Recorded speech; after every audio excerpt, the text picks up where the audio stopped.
and welcome to Waypoint, the AirMed&Rescue podcast, your place to hear all about the latest news and insights from professionals in the airborne special missions sector.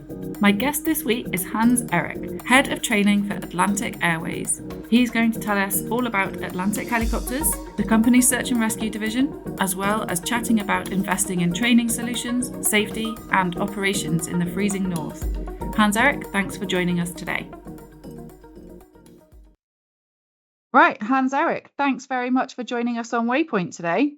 Now, for those listeners who might not be familiar with Atlantic Airways, could you just tell us a little bit about the company, its services to the search and rescue industry, and wider aviation industry as well?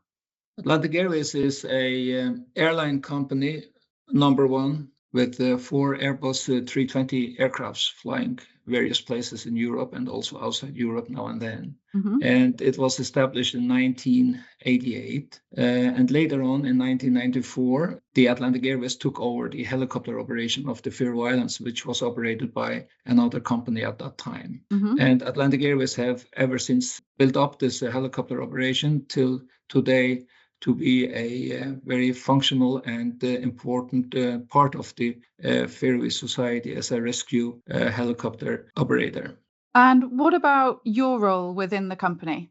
Yeah, I started with Atlantic Airways in 1994. That is a few days before Atlantic Airways took over the helicopter operation from this other company from before. Yeah. And before that, of course, I have been working various places abroad, and especially as light controller assistant, as airdrome flight information service, and also as a radio operator, that is with mooring and so on, coastal stations and so on. And in those days, that is while I did these other jobs, I trained also to be a pilot, first a fixed-wing pilot, and then later on I became a helicopter pilot. So when they started the operation with Atlantic Airways, they were in lack of pilots, and they called me and asked me if I could come to the Faroes to fly helicopters for Atlantic Airways. And I thought that was a good idea. I was on my way to Yugoslavia in those days to be a communicator in former Yugoslavia for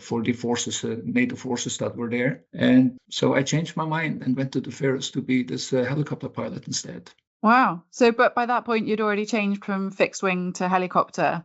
You'd made that decision, that shift. Yes, I flew fixed wing also after for a few years, just now and then, and mostly for training and so on. But eventually, all my career has been on helicopters.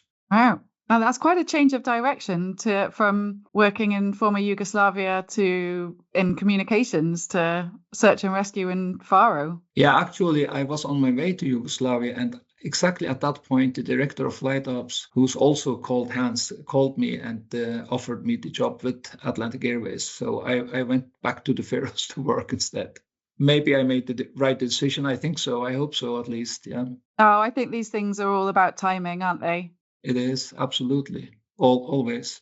So we have listeners from all over the world listening to Waypoint. Not all of them might know where the Faroe Islands are in the world. For the record, they're sort of between Iceland and Norway, above Scotland. A fact I definitely did not have to look up before this interview, before anyone tries to catch me out. So what is the area of operations in terms of how much ground or sea, probably in this case more accurately, do you cover? And I mean, the weather in that part of the world can be pretty daunting. So what are the unique challenges that you face when you do your flights? The size of the Faroe Islands is 1,400 square kilometers. And in addition to the land itself, we have a sea border. Some places go out to 200 nautical miles or down in between Shetlands and the Faroes, or Faroes and Iceland. So our rescue operation covers, of course, all the inland operations. And in addition to that, we also go out to 200 nautical miles and do rescue and also pick up injured persons and so on, also from vessels. Yeah.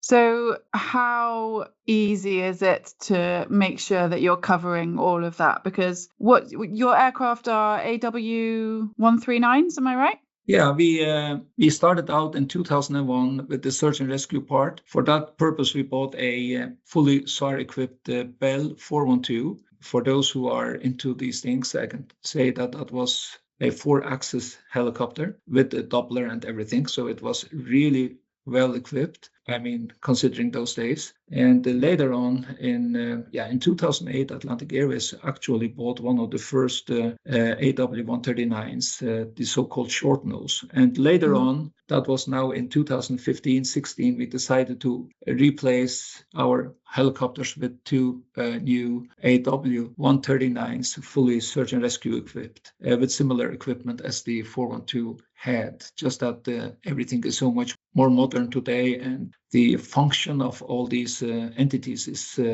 unbelievable compared to what we had before. Also, we operate night vision, and we use FLIR, of course, and our skills and our training is much more advanced today than it was then years ago. So it's about, in any search and rescue organization, it's about choosing the right airframe for the job. So you mentioned the modernity of the AW139. Was there anything else that particularly really drew you to those ones? The helicopter itself is amazing. It is really strong. I mean, the ratio weight and power, engine power is immense. And that is something we really need here in the weather conditions we work under, that we experience around the Faroes. We really need to rely on power. And this helicopter has, I would say, is most likely the strongest helicopter that exists today.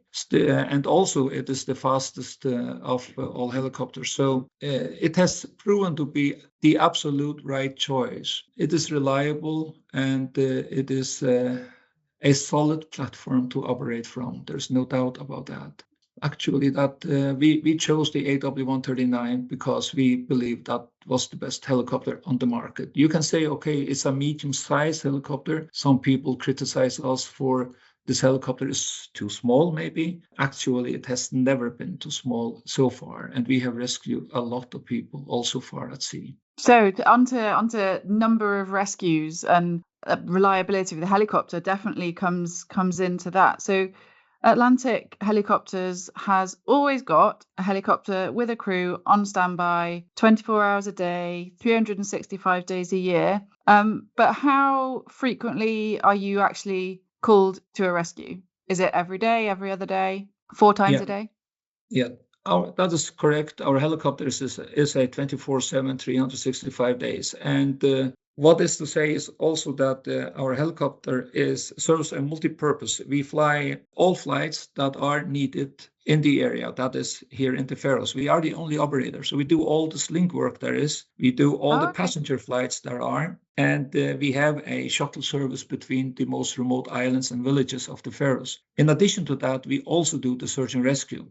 Our standby is next to the airport, and we are a crew of 4 people. That is 2 rescuers and 2 pilots. I would say the rescuer is 1 rescuer and 1 who's a winchman, of course, and they are both paramedics, highly trained paramedics. And I could mention maybe that our scramble period, that is from the time they call us, from the time our phone calls until we are in the aircraft starting the engine, is in average day and night year round 5 to 6 minutes, varies a little bit from year to year. And from the time we get the call until we are at the EMS site in the Faroes, it is around 35 minutes, which is quite good. And we are very proud of those numbers. Of course, when we have to go out to 200 nautical miles offshore, the situation is different. We need to do a thorough flight planning. We need to refuel. We need to top it up to the max. And there are certain considerations that need to be done with the weather. The weather here in this area is quite challenging. The call-outs we have, the agreement with the government is that we are only called out in case the situation is a matter of saving lives. And that is approximately sometimes up to 100 and sometimes down to 60 call-outs per year. We are not called out just for a traffic accident, a minor traffic accident, or if somebody is only a little bit sick or something. We don't do that. Right. We only fly in case of real emergencies in order to minimize the numbers per year, the call-outs per year as much as possible. The reason is that here in the Faroes, we are the only operator, meaning that we do the shuttling between islands and remote villages with passengers. We do the slink operations. We do the charters. And in addition to that, we are on a 24/7 call-out.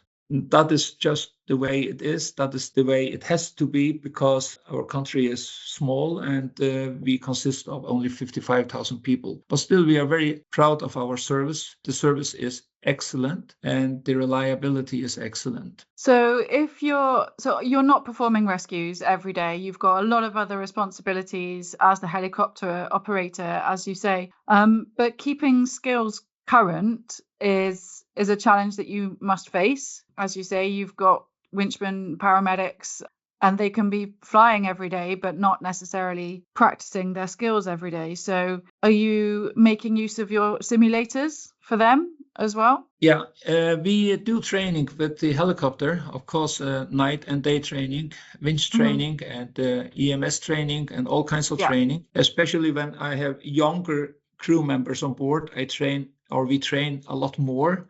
If, for instance, we are 4 persons on duty and we are very experienced and all in our 50s and we are all instructors and so on, we take it a little bit more relaxed. But in addition to this, in order to heighten our training, we have recently bought simulators, one AW139 full flight simulator, which is completely equipped with all kinds of rescue equipment and rescue modes and so on. And in addition to the simulator, we have also purchased a hoist trainer where the winchman can train together with the pilots in the cockpit with help of mixed virtual reality goggles and have exactly the same visuals, the same situation as we have in the cockpit. That enhances our training quite a lot, and we will be able to train together as a crew now with this equipment. And that massively makes a difference to the crew resource management aspect of the flights that you're doing. Yes, absolutely, massively, yeah, no doubt about it. But of course, we need to do real life rescue training also. Yeah. So finding how do you, as the head of training, how do you find the balance between real world training and simulators? Can you rephrase that question? I mean, is it with regards to quality or with regards to hourly training? Yeah, so it's with regards to quality. So which gives the best results, but also from an economics point of view, with the benefits of simulators, there's no risk. Like there's massive upfront cost, but there's no risk to the crew, there's no risk to the aircraft. But nothing can really be as good as a real world training experience, right?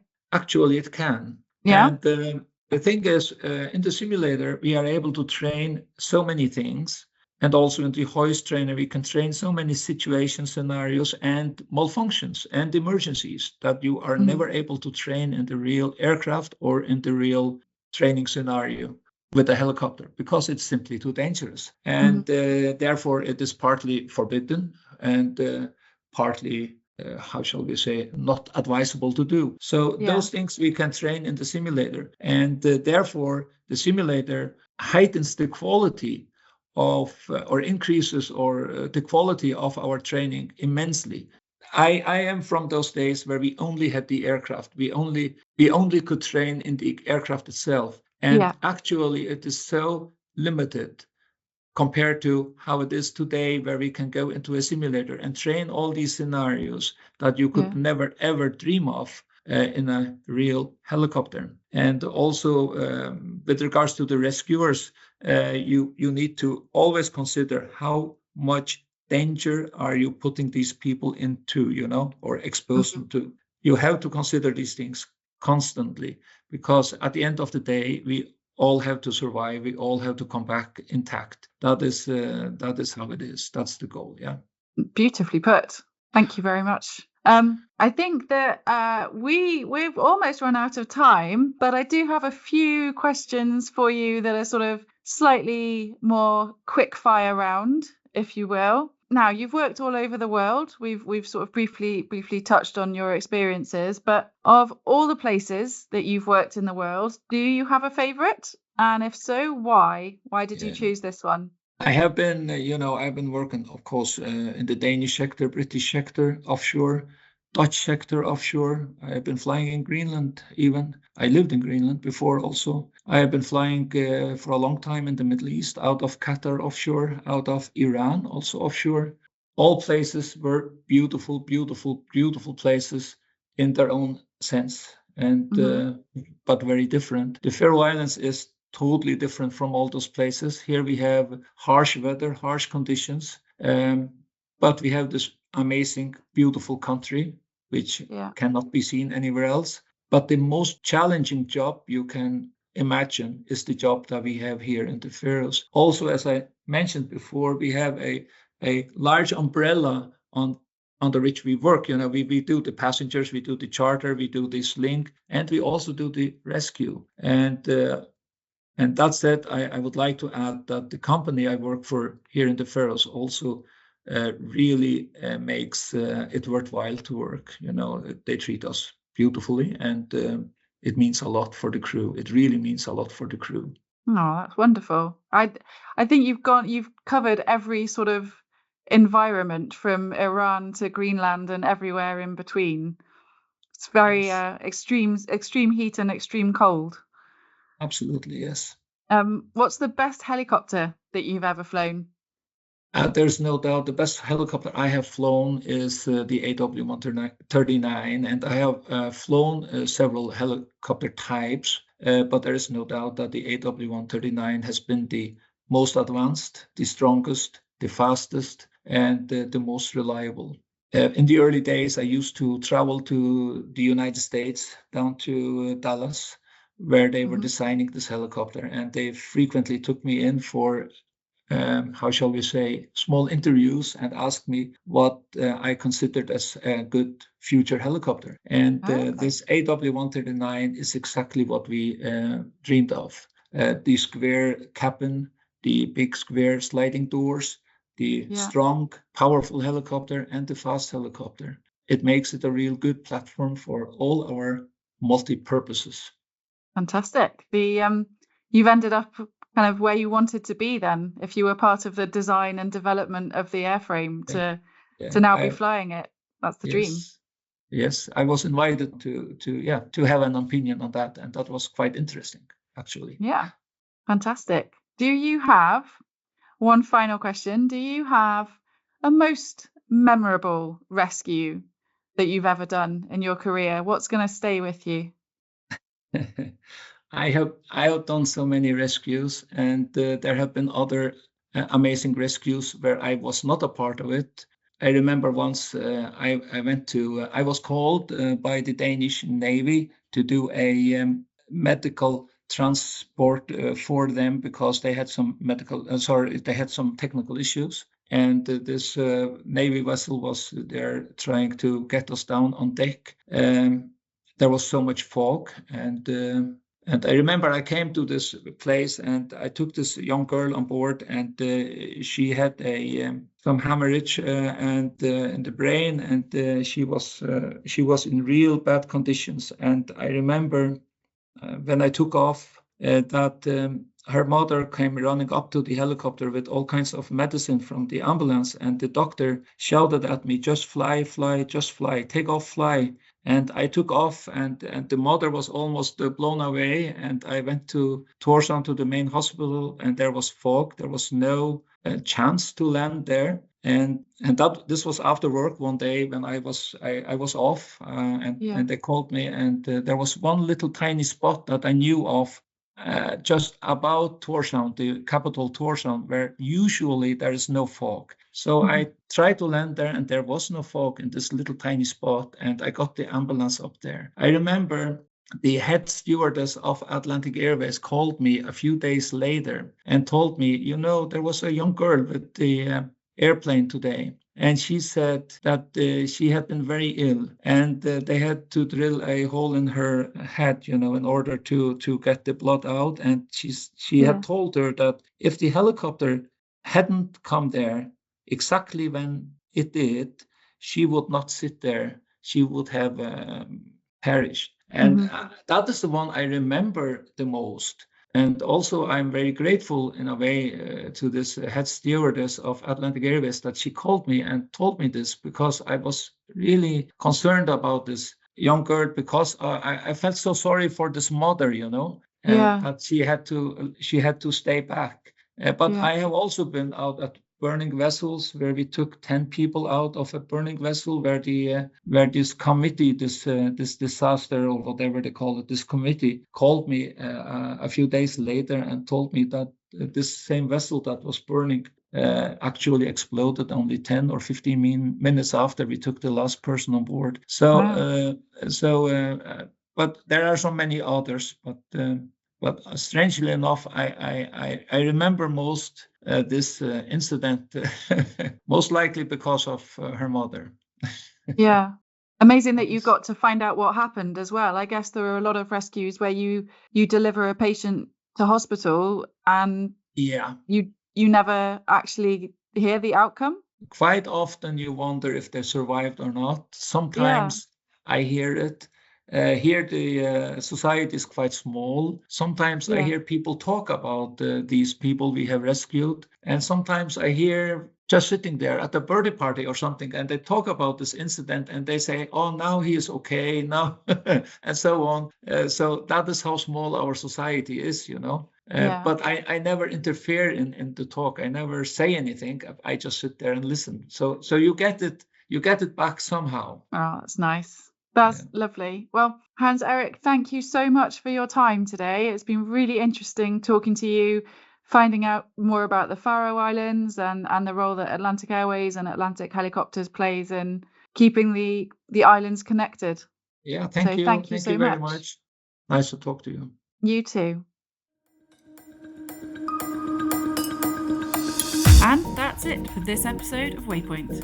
Thanks so much to Hans Erik for his time today, and don't forget you can visit atlanticairways.com for more information about the work the company is doing. Thanks for listening today, and make sure you subscribe to the podcast on your favourite streaming platform so you know when the next episode comes out. Safe flying, everyone!